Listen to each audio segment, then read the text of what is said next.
शिवसेना ठाकरे गटाच्या वतीने मंत्री नितेश राणे यांच्या प्रतिमेवर वराहाचे प्रतिकात्मक चित्र लावून आंदोलन करण्यात आले। मंत्री नितेश राणे यांच्या विरोधात सोलापुरातील शिवसेना ठाकरे गट आक्रमक झाला असून वराह जयंतीच्या निमित्तानं शिवसेना ठाकरे गटाकडून उपरोधिक आंदोलन करण्यात आलं। दरम्यान सोलापुरातील 4 हुतात्मा पुतळ्यासमोर शिवसेना ठाकरे गटानं आंदोलन केलं। मंत्री नितेश राणे यांच्या प्रतिमेवर वराहाचं प्रतिकात्मक चित्र लावून निषेध व्यक्त करण्यात आला।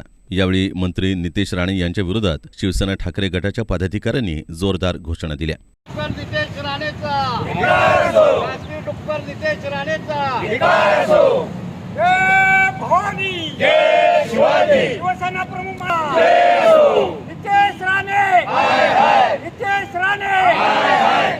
यावेळी पदाधिकारी महेश धाराशिवकर, शिवसेना ठाकरे गट पदाधिकारी प्रताप चव्हाण यांनी आपलं मनोगत व्यक्त केलं। ज्या शिवसेना प्रमुखांनी यांना न्याय दिला, मुख्यमंत्री बनवलं, त्यांच्याच ताटामध्ये विस्तार टाकण्याचं काम केलेलं आहे। आता भाजपमध्ये जो त्याचा नवीन बाप निर्माण झालेला देवेंद्र फडणवीस नावाचा, स्वतःच्या बापाला विसरला, शिवसेना प्रमुखांना विसरला, आता वरा जयंती करायचा घाट घातलेला आहे। हा जनतेने त्यांना कोकणाने निवडून दिले जनतेचे कामं करण्यासाठी, परंतु राणे राहू द्या, राणेचा वडील राहू द्या, नारायण राणे राहू द्या, यांना सवय आहे उकडण्यामध्ये लोळाचं। ज्यांची पूर्वाश्रम ज्या नारायण राणेने चेंबूरमध्ये ज्याची सुरुवात 2 नोव्हेंबर संध्यापासून सुरुवात झालेली आहे आणि ह्यांनी महाराष्ट्राची जनतेला हिंदुत्व शिकवतात।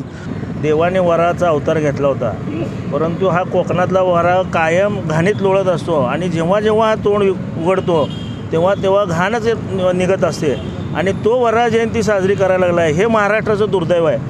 असला मंत्री, बिनकामाचा मंत्री, फक्त देवेंद्र फडणवीस यांना खुश करण्यासाठी शिवसेनेवर गरळ ओकतो, हिंदू मुस्लिमांमध्ये भांडण लावतो आणि अशा विघातक मंत्र्याला खरं तर घरी बसवलं पाहिजे।